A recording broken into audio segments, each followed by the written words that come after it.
A South Korean man has just been sentenced to 18 months in prison for playing PUBG. Well, sort of. After refusing to do his mandatory military service as a conscientious objector, the court investigated the authenticity of his pacifism. And it turns out his love for the battle royale might have sealed his fate.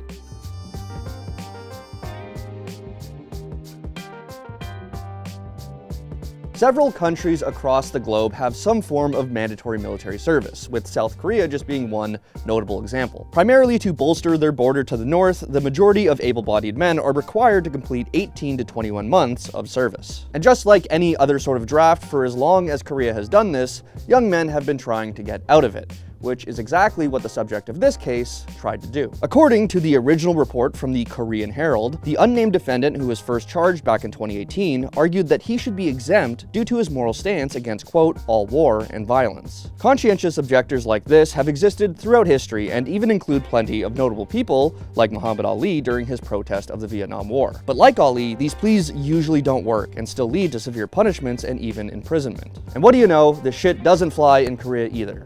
The man's excuse was dismissed and he was sentenced to 1.5 years in prison. However, like I said, this is often the case for conscientious objectors.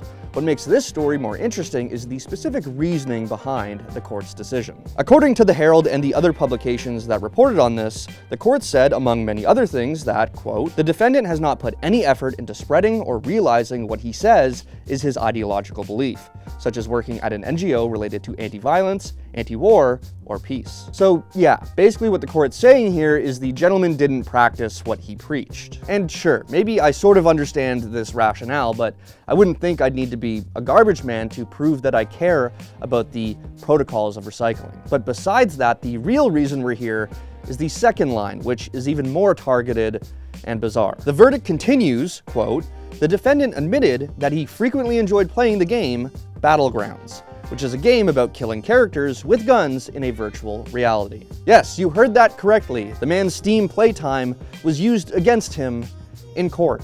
All jokes aside, it is hard to stress just how concerning this line of reasoning is.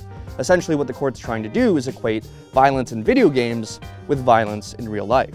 As many of you know, this unsubstantiated claim has been circulating amongst concerned parents and lawmakers for years now in the Western world. But hearing it used in a Korean Supreme Court in 2024 is not something I would have ever expected. They do acknowledge that the world of video games is different from our own reality, but they continue to hammer home that if he likes to shoot people in video games, he might not actually be that much of a pacifist. Now, given Korea's long history with prosecuting draft evaders, one can only assume that their decision was always going to go this way. But it still sets a bad precedent. Bringing up things like his career choice or PUBG Battle Pass progression could be nothing but a simple gotcha. But it makes it seem like the government can and will use completely unrelated things from your personal life against you in court. Obviously, world governments love to do shit like this, but it's still a scary situation, one that's even more bizarre given Korea's weird history with draft exemptions. Outside of individuals living with severe medical conditions, there are certain people who can find exemptions,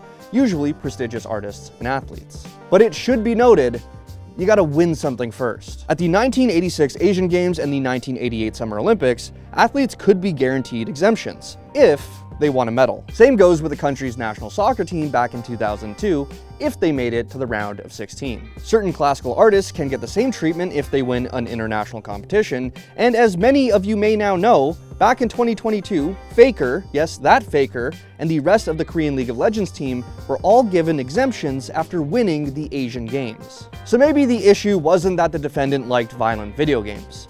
Maybe it was because he just wasn't good enough at them. Yes, this case had likely more to do with the court trying to prove whether or not this man was an actual authentic pacifist. But that's not going to be the point that people take away from this ruling. The point is, having to win your way out of conscription is as dystopian as the video games you enjoy to play in your spare time having any effect on whether or not you go to jail. In 2018, the Korean Supreme Court finally legalized conscientious objection as a basis for avoiding military service, with the release of over 50, mostly Jehovah's Witness, prisoners. The stipulation for these exemptions is that the government would find alternative services for them to participate in.